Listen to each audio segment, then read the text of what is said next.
Hey, Saliathan from RaiderIO here, and today we will be sitting down with Dorki from Last Hope and DrJay from Dawgs, who came in second and third respectively in Group A of the MDI this weekend. Dorki, Jay, thanks so much for joining us today. And would you mind introducing yourselves real quick for those who may not be familiar with you, your streams, and also the team that you're playing in? Well, hello, I'm Dorky. I mostly play tank. I am the tank for Last Hope. I've also previously played on Incarnation, back in Shadowlands. But yeah, I mostly do M plus tank stuff. And you're streaming where? I stream at twitch.tv/Dorky. And there's also the YouTube channel if you want to follow that as well. Yep, and you can find all the information below in the description of the video, of course.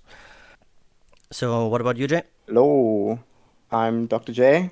You can call me J, guys. Yeah, I'm a DPS player that has been competing in MDI for a while.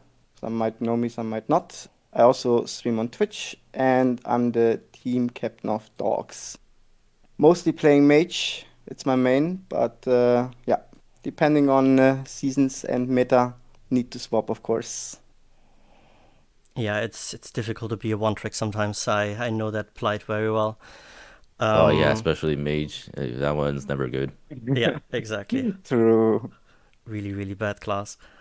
So let's jump right into it. This time around, the MDI has changed quite a bit. I mean, you're both like veterans of the MDI. Played quite a few events in the past already, and this time around, we've actually seen some changes to the format where Blizzard decided to go down from like a 3 cup system or 3 tournament system for the group stage to a 2 tournament system, and also getting rid of the last stand qualifier that they used to have. How do you feel about that in general, like the format change? Because obviously it's been a very rigid system for a long time with very little changes made to the format. Is it overall like a positive for you, or do you feel like this is kind of a step backwards? I'm gonna be honest, I really like it. Feels like it is less time commitment, which is obviously highly in favor of mental health. You don't feel forced to play as much. Like it's not as long stretched this time around. I really like Yeah, it. yeah. I remember back in BFA, there were like 3 cups you had to play in or something, right? I don't remember exactly what it was, but I remember it being extremely rough back then. But I also agree. I probably would not have played this MDI if it were as much of a time commitment as Jay has said. I think it definitely helps having a shorter tournament format, and it's also much nicer for the viewer experience when the cups are actually competitive. Because usually in a lot of these cups, you have, say, the top few teams that do extremely well in the cups, but the bottom few teams are just hard gapped by the better teams, and it's usually not that great of a viewer experience.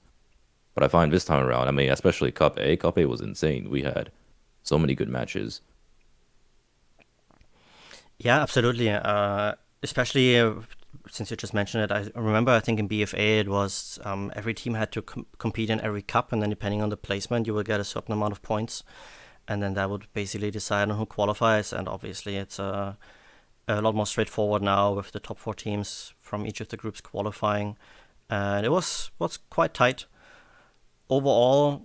Do you think that the removal of the last stand qualifier, would you like to see that return potentially? Maybe, say, for example, having only 3 teams qualify in each of the groups and then having one last stand for the last 2 remaining spots?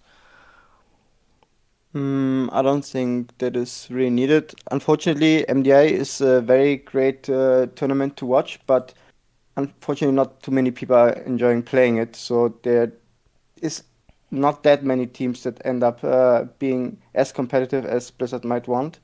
And I think adding like the last stand would mean that it's again more time commitment for teams that could just focus on the cups instead, right? So it's not as long stretched. So I think the current format is actually good generally.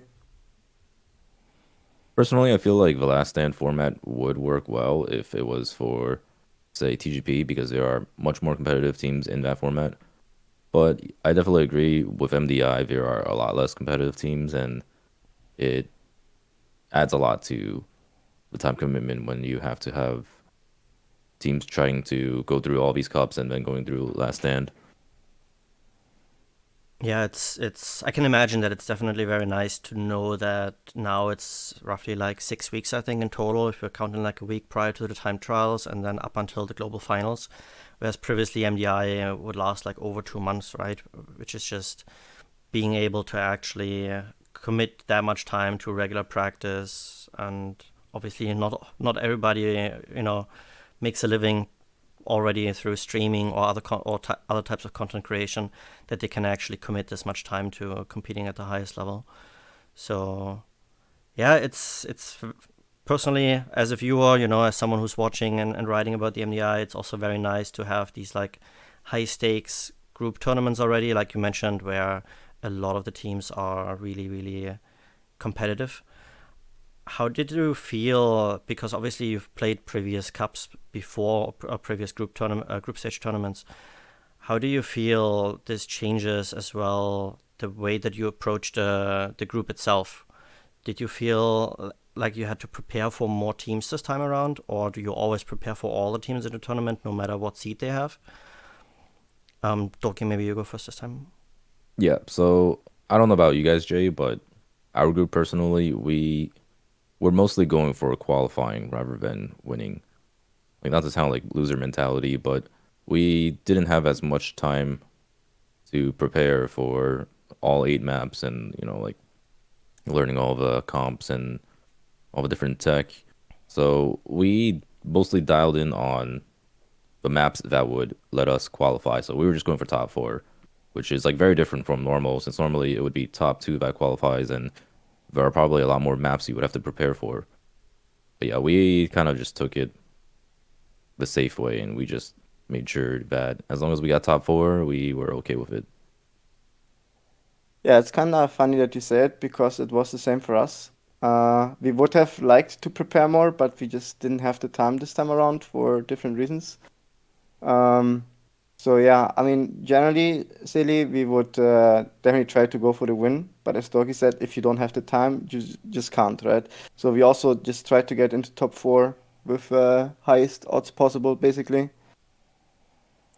Yeah, it makes Like we sense. had I mean, play to win is something maybe more for globals at that point, right? When everything's on the line. But I remember, I think it was Schelle who was missing for a couple of days, right? Immediately prior to the cup, so that made it really, really difficult to practice for you guys.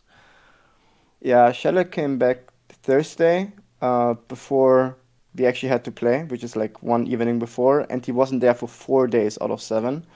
And our healer, Velo, had to work until 5 p.m. every day, and then he had to go to sleep early at 10. So we had like 5 hours of practice, and 4 days of those were without our guy that was playing the tournament. So it was a bit shambled this time. So yeah, we just fully prepared the maps that we think are relevant to get us into globals, right?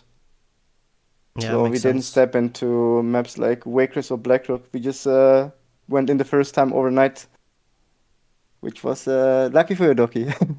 Yeah, that was definitely very fortunate for us. But I mean, that's very impressive performance from you guys, all things considered. Yeah, thank you. How was We're it for kind you of happy. guys, Dorky? Did you have plenty of time to practice, or did you run into similar issues with people just not being able to fully commit to it prior to the group?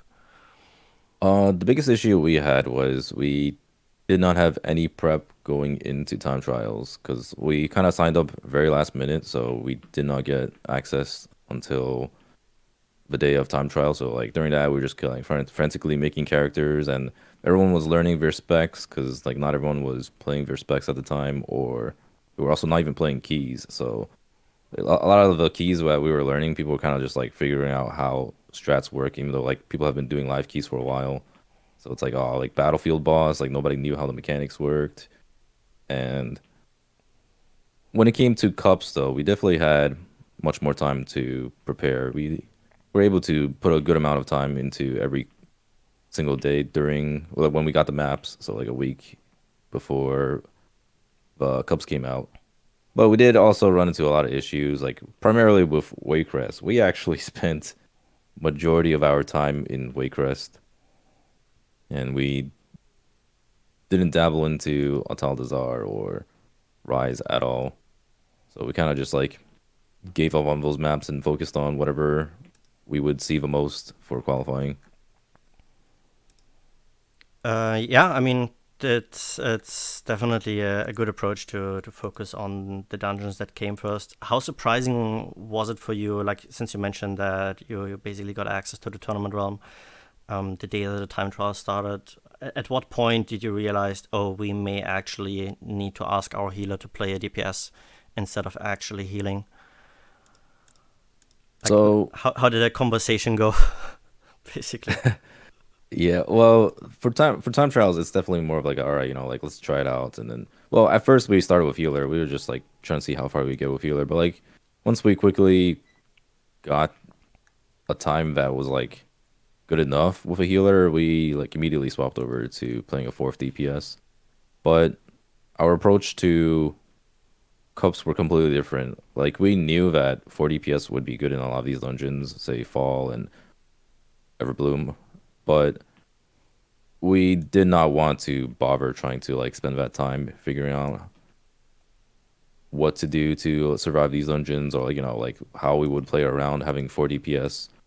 And honestly, our healer Drogo didn't even have most of the what would be a fourth DPS spec set up. Like we didn't have a red paladin prepared, and all we really had was just like an augmentation, and we weren't even sure if augmentation would be the best DPS in that case. Yeah, it seems like a lot of teams have made like different choices there as well, right? Like you just mentioned it, Echo with Celia went for the Red Paladin, Turbo for Legendary, uh, pulled out the Boomkin in Galakrons, and then Jay, you're obviously running with the augmentation. Do you feel that this is the strongest choice that you have when you're running these 4 DPS comps? Um, so the thing is, when you talk about 4 DPS stuff, it becomes quite complex because there's a lot of small details that make one fourth DPS better than the other, and there's a lot of factors that kinda, support it. I think it really depends on the dungeon. It really depends on the route. It really depends how cooldowns line up. So let's say in Everbloom, as an example, you saw Echo playing Red Paladin, which kinda turned out to be pretty good for throughout the whole dungeon. But then they get to the last boss and they were not able to make the push consistently or not at all to kill the boss like 20, 30 seconds faster almost, right? And then that is where Orc starts to shine, for example, where it gives you like the opportunity to just meet damage checks in a short time frame. But then you have to look at the route and consider, is that actually worth throughout the whole dungeon, right? Because you're gonna be weaker with an Orc throughout the whole dungeon compared to a Red Paladin is just an absolute monster. It has very consistent damage, AoE damage, single target damage, strong support in these 4 DPS keys as well. And yeah, it is not that easy to answer, but generally I think multiple options are viable, and it is not always 100% even like possible to say what is better than the other. There's too many factors, I think. Yeah, I'm guessing it also comes down a lot to just comfortability of what people really enjoy playing, because I mean, obviously, having fun typically leads to better performances. Do you, in general, feel like this 4 DPS? I don't even want to call it a meta, but it's kind of what it is in at least like half the dungeons. Do you think that it's improving the MDI, or do you think that it's kind of too much? Because there was a lot of discussion on social media about it already, with some players saying, if it's like a once or twice thing, then it's cool. But if it's like this, where it almost feels forced, that it could potentially be too much. Where do you stand on that, Dorky? Yeah, so personally, I find it to be an interesting problem solving, figuring out like what exactly you want as your fourth DPS, as Jay has mentioned, and how you would play around it. But I also don't necessarily enjoy playing it. I feel like playing it has been a pretty big struggle. Having to have your healer who normally plays healer figure out how to play all these other DPS bags, and then trying to map out how you would play these dungeons with a DPS. It also kind of feels bad because a lot of these dungeons right now feel too high and low at the same time. Like it sounds kind of weird, but mobs die extremely quick, probably faster than most other MDIs, but at the same time, it feels like everything still does a ton of damage, and we kind of die really quick. Like a lot of these 23 keys hurt real bad. They don't feel like 23 keys. But yeah, overall, I'm not the biggest fan of 4 DPS, but I can see I can't really see it going away if the keys are this way. Like you can't really have them being too high, but at the same time, if they're too high, if they're too low, then you're gonna have 4 DPS. Yeah. What about you, Jay? Did you enjoy like figuring out all of this stuff, like the deep analytical approach to like how to do all of these things, or is it kind of a drag as well for you?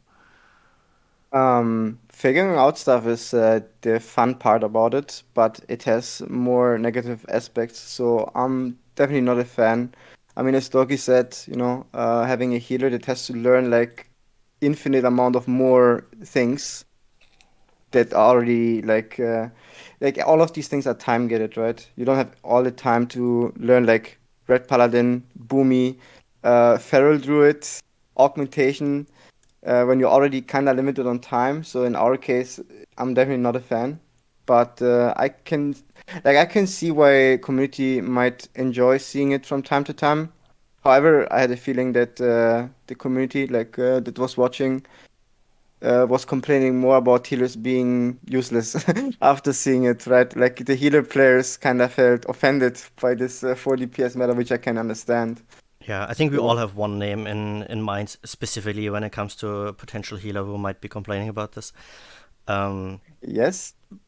but yeah, so what do you think would be like the best approach to get rid of it? Do you think like a hard lock on a comp to just always enforce a 3 DPS, 1 heal, 1 tank comp through the rules would be the best approach? Or do you think that, like Dorky mentioned, maybe it's just a matter of the keys being a little bit too low, the affixes really not really making the dungeon difficult enough that you can actually, or that you have to bring a healer? I don't So think they. Oh, you go first, okay. yeah, I was gonna say real quick, like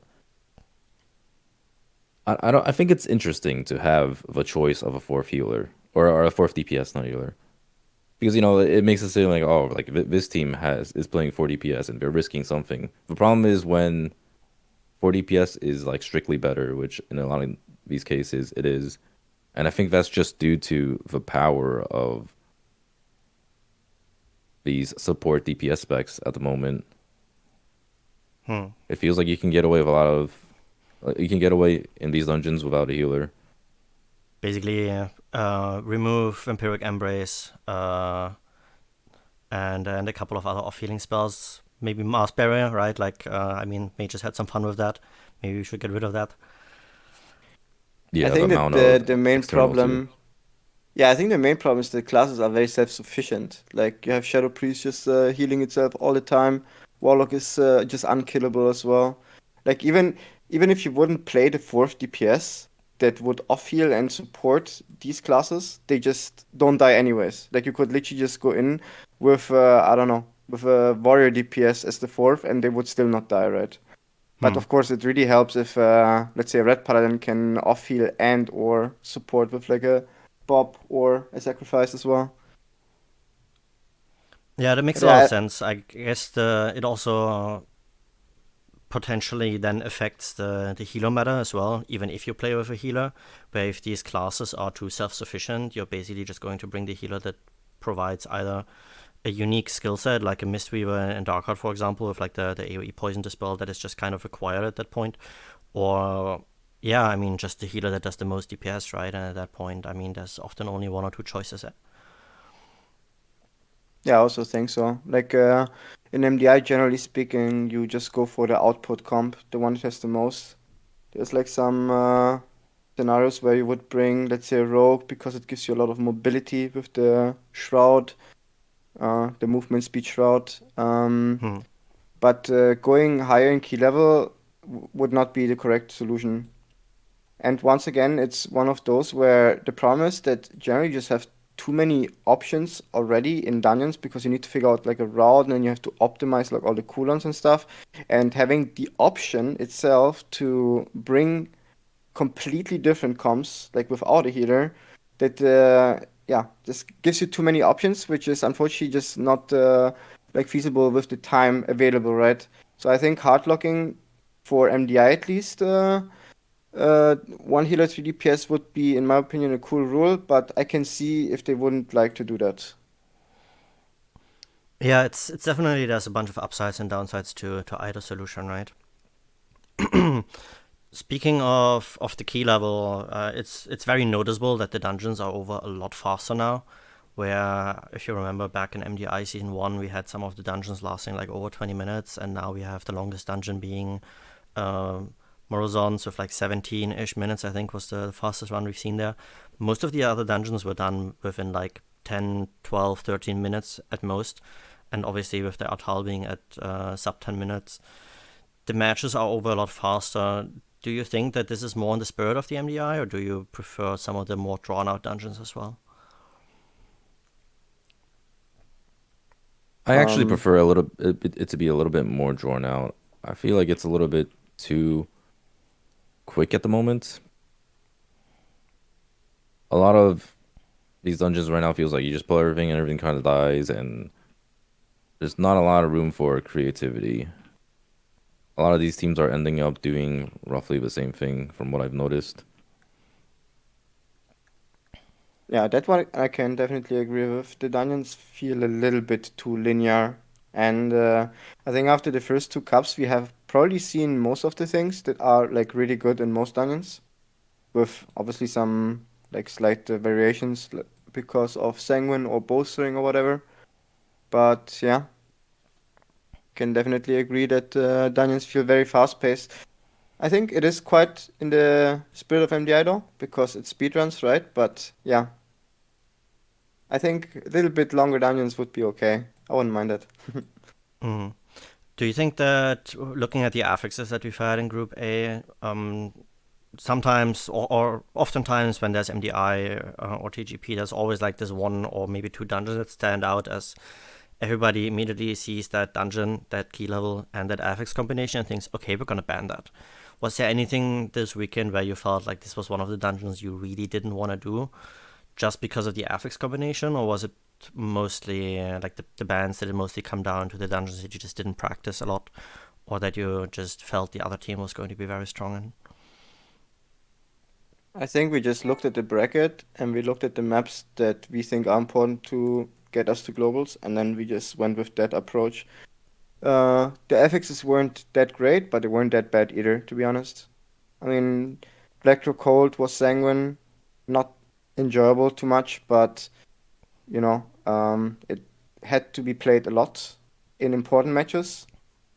Yep. For us, in our bracket at least, we had to play it later, so we kind of didn't practice it, but I guess Dorky had to play it a bit more, so he practiced it. Same with Waycrest. We just focused on the important maps for our bracket, pretty much. Yeah, same. We spent a lot of time on those, and we mostly just focused on whatever we had to play. I do think some of these maps really suck to play in MDI, though. I feel like Fall and Rise are not great MDI dungeons. I don't know if you would agree, Jay. They feel Uh, extremely linear, and there's like nothing interesting about them. I mean, after seeing Rise in the week on the weekend, I don't know about that one because you can do like crazy things. But yeah, I That's mean, true. It's interesting stuff, but like in terms of like yeah, in terms of like routing though, and like how you pull the dungeon, I feel like it's not as exciting. absolutely agree. Like all of the RP stuff is Yeah, definitely not in the spirit of speedruns, right? It's not a thing. yep, it's all super lame. Yeah, it almost Yeah. feels like the strategy that we saw from Echo in Rise almost basically made the dungeon into like an MDI dungeon more or less, where it removed a bunch of this RP and the backtracking and gave the dungeon a more fluid feel. Whereas usually, when you play it, you go to one side, then you run all the way back, maybe use a little bit of portal shenanigans. But yeah, it definitely seems that any dungeon, every time we have an MDI, whether it's Court of Stars in Season 1 or a few other dungeons, RP always stands out as this one thing that I think no one really seems to like. Um, at least in Black Recall, teams found a good way to still have something to do during those pulls. So I guess that's nice. When it came to since we've just talked about it, the Echo Morozon's Rise strategy, was it something that you were aware of, that you were kind of tinkering with yourself with the portals from the Rift Mages, or did that kind of come like totally like out of the blue that you realized, oh wow, this is really cool? And how did you feel about, especially you, Dorky, knowing that it's very likely that you'll have to do that dungeon? Um, did you consider it at all at trying it out, or like emulating what you saw from Echo? So when it came to preparing for the cups, we knew there was something in Rise. A lot of the teams were like talking about it. There's been a lot of gossip, and we had an inkling of idea that it would be involved with the Rift Mages and Shadow Melding, but we didn't know exactly how it was done, nor did we really spend that much time doing it because it was like not as an important map for us. It was only something that appeared later on, like after we qualified, which you could have seen in the global final or grand finals. In the grand finals, we did not do anything special. But yeah, we noticed it right away when we were looking at times during time trials. During time trials, I felt like we went extremely fast and we were playing really clean. We were doing a lot of damage. But somehow these teams were just significantly ahead, and everyone sort of like knew how. So we knew there was something, but we did not know exactly how they went about it. It was the exact same for us. Like we felt like we played really good. Everything was going according to plan, but there was like a piece of the puzzle missing, and now we have the piece. Yeah, I Yeah, mean, it's like thanks what to the hell? you, These guys are right? just a minute faster. Yeah, Yeah. that's actually That's true. ultimately the thing. If Echo, or thanks to Dawgs knocking down Echo, Echo was forced to play a series where Rise was not bannable, right? I think we probably wouldn't have noticed what was going on there until globals, if that didn't occur. So I think we all know who to thank for now knowing how to do all of these things. Do you feel that there might be Everything other going strategies according to like that out plan. there? Sorry, say again. Do you feel like there might be other strategies like that out there? Not to that extent, I think. I mean, Rice was shown. Sorry, Rice was particularly like complex when it comes to this kind of stuff, but you can definitely see more shenanigans happening in other dungeons when it comes to like snapping or uh, even maybe skipping RP. I don't know if that stuff will be allowed though.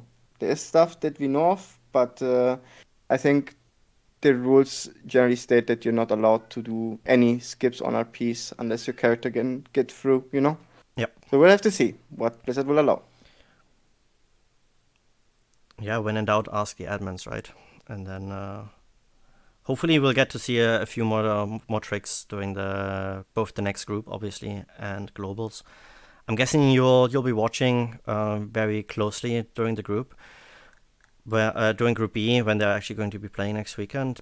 How do you usually spend time during the like while you're actively playing? So, say for example, you have a match. It's going to be like early into the day, and then you know that you'll have another match later during the day. For example, do you just all sit together as a team and watch the match, or do you just kind of all do your own thing and just make sure that you're back for your next upcoming match? Ooh, we have a pretty strict rule against watching in the middle of a cup day. I mean, unless we're done with the day, like say we win the first match and then we're free for the rest of the day, and we'll like spend some time analyzing what exactly other teams are doing. But for the most part, we are spending the entire day prepping for whatever matches are to come. Okay, that is a little bit different for us. On the tournament days themselves, we try to not play as much. We want to keep the Really? yeah, we want to try to keep the head fresh. Of course, if you think you're behind, then you have to practice, right? But if you're kinda comfortable with the dungeons, then we just do reps, kinda. Just Yeah, quick we reps definitely. and then Well, chill. yeah, we're definitely doing it in reps, but like we're making sure that like we're dialed in the entire time. We don't try to distract ourselves too much. Yeah, I was That's gonna say interesting that you guys it's handle probably that way. easy to get distracted by like, oh, see this really cool trick, and then instead of focusing on the three upcoming dungeons that you might be running into, you're just focusing on this one trick in a dungeon that you might not even be playing, right? Potentially. Um, Yeah. I guess it's a little bit different for each team there, where depending on how much you practice prior as well, and overall how efficient the practice is actually going to be while the event is ongoing, it's probably going to play out quite differently. Oh yeah, practice efficiency. I feel like our team's practice efficiency is real bad. I don't know how it is for other teams, like you It's guys, like Jay, that for but every team. It's it's like like that that. for every Yeah, team, yeah. yeah. I hear that a lot too, but it's just people always get distracted during practice because I mean it's like long practice, so Yeah. it's hard for everyone to get their head in the game. Yeah, So makes many details, right? There are so many things that can go wrong, and then you just have to go again. And then if you do it like 300 times in a row, then you start feeling it at some point. You know, Yeah, especially if it's like a really difficult pull, right, and you just can't get it right for like multiple hours, and it's can get very frustrating. How do you deal with like the tilt or the untilt, depending on how well something goes, right? I mean, I think probably this tournament, both of you kind of didn't really have to deal with that too much. Um, do you have like certain ground rules for your team when someone tilts to make sure you know that it's not spiraling out of control? Definitely. Um, I mean, since I've been competing in the past a lot, I had a lot of experiences with different players, and one of the worst things that can happen to your team is tilt and inefficient practice. So over the years, I think I got more and more into the mindset of staying professional myself and trying to give this attitude over to the others as well, trying to make them understand if you want to win, you just have to stay professional and play to win, right? So keep focused, and the good vibes are gonna help more than anything else. yeah, I think my team for the most part has pretty good vibes, so we don't have too big of an issue with that. I know that's like something a lot of teams have to combat and deal with, but it's been generally good for my team. With maybe like the exception of our healer, he's a bit of a tilter, a bit of a yapper too, so it can be a problem sometimes. But we we have this mindset where like, all right, as long as we've got what as long as we've finished what we've accomplished, then the rest is kind of chill. Like for this cup, for example, it was just qualifying, and after we qualify, it's like, all right, no pressure. If we get third or fourth, it really does not matter. The rest of this is just like kind of just playing for fun, just show up and do our best. Yep, makes sense. Been pretty chill after we qualified. Yeah. Two more questions for your team specifically. Let's start with you, Jay. Since you just mentioned it, right? You've obviously been competing in the MDI a lot and often with with different rosters, different players.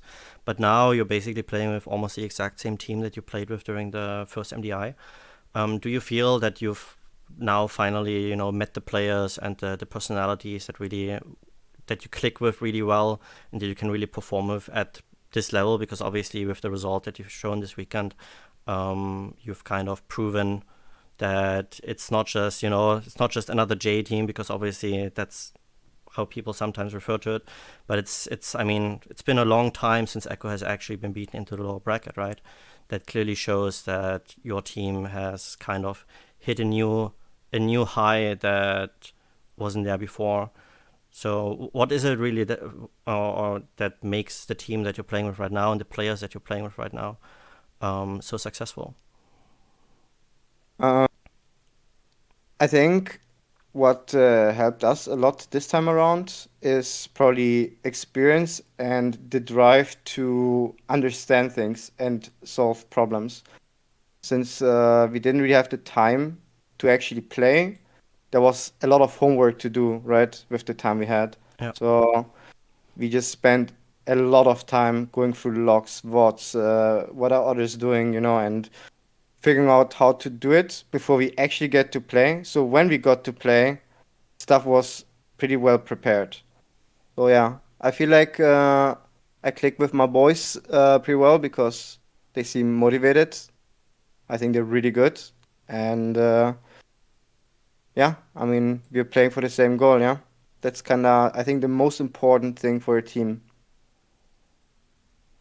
Yeah, makes a lot of sense, and I mean the success, gives you right. Obviously, it's been really awesome to see. Obviously, we all watch the MDI, and there's always this like brooding feeling of, oh, is it just going to be another Echo win? But I think this MDI, more than any of the previous ones, really shows that the level of competition is higher than it ever has been before. So it's definitely going to be an incredible global finals.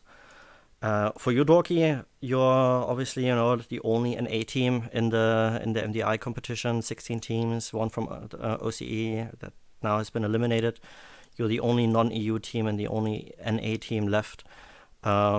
Does it add some extra pressure to you to kind of represent the region, or is it actually driving your performance to new heights? For the most part, it's kind of a meme that like, well, we kind of are NA's only hope left. There's not a lot of competitive drive in NA, and not a lot of teams that are interested in playing. In fact, a lot of high level players who are interested in playing M plus in general. Really, Hmm. kind of hard to find exactly the right players to fill your team. I would say for our team, what really helped was playing TGP together. We went through a lot of growing pains when we were doing TGP initially. We had to figure out a lot of different things, just like basics, like understanding who's gonna be kicking what and like how our team dynamic works and who's doing specific calls or assignments and stuff, which we still haven't really fully ironed out. I do feel like our team synergy could be better. It's definitely not the best, but it's gone a lot better and it's definitely helped a lot for this MDI. We didn't have to do as much prep work as we normally would have. Yeah, I mean, you still Yeah, have 2 or 3 weeks left, right? Now for globals, so I think with that in mind, you probably have a lot of time to iron those things out. And obviously, from the success that both of your teams have shown now in the Group A, a lot of things are already working really well, right? All So right. it's probably going to be an incredible global finals. For Group B, who do you like? What team now that you obviously you have your seedings now, right? You have the like Last Hope, Dorky, you have the second seed, and Dawgs, Jay, you have the third. Which team now are you hoping is not going to be second and third in Group B, or is it kind of whatever to you because ultimately you have to beat all of them anyway? I don't mind any opponent, I think, for globals, because in globals, if you want to get far, you just have to play good. I think every of the 8 teams is gonna be playing a lot beforehand. Since I'm playing on you, I kinda have the option to see what people are doing, right? That's just kind of how it goes. Like people look at what others are doing, how much they're playing and stuff. And this time around, I can tell you, people are very, very excited to play a lot. Like all of these teams that are gonna get through globals are absolute monsters, I think, this time. So I don't think there's gonna be too many differences. Of course, there's the teams with more experience, and those are probably gonna be a little bit more consistent throughout most matches. But yeah, I don't. Like in Cup B, at least I think there's gonna be two outliers in my opinion. But I think in globals, people are gonna start like learning from the mistakes of the others and or adjust their routes according to what they have seen in both cups, right? Like let's say there's a team that gets in with the seventh or eighth seed, they will do better in globals than they might have done in cups. So every team is gonna be scary this time around, I think. Yeah, I actually 100% agree. Like some teams are better at learning quickly, like Echo, for example. They will just figure out stuff super quick and be able to put out some crazy stuff early on. But after the Cubs, it's all about adapting. And I think there are a lot of strong teams and players that are able to adapt to what they've seen. After going through 2 Cubs, I think globals will be very interesting. Yeah, I fully agree. It's I'm really looking forward to it, both to Group B as well as the global finals, of course, because yeah, I don't know if you would agree with that sentiment, but it definitely feels like this has been the highest level of performance from all the teams that we've seen so far. It seems that there's going to be 8 really incredible teams coming to the globals as well, where really anybody can take it. It's not like there's like one team that's at the very top and then a couple of teams below and then 2 underdogs or anything. It feels like there's not going to be any underdogs at all at the globals. But yeah, thanks so much already, guys, for joining me today, or joining us rather. Do you have any shoutouts before I let you go? Yeah, just shout out to my team. They were popping off this time around, and looking forward to playing with the rest of you, against the rest of you, I should say.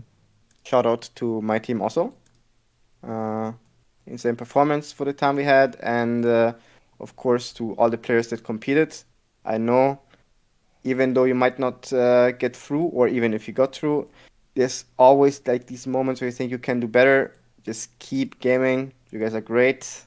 And of course, to the community that is watching these events, watching our streams, and also is gonna check out the interview. Thank you guys for hanging out. Hey, true, yeah, shout out to all the viewers. You guys are the best. All right, yeah. It's the fans that make it all worth it, right? Yep. That is Okay, true. then thanks so much again, and I hope you guys have a lovely day. And we'll see you in Globals in early March. Until then, best of luck, enjoy the practice, and see you around, yeah? Thank you Thank for you. your time, guys. Bye bye.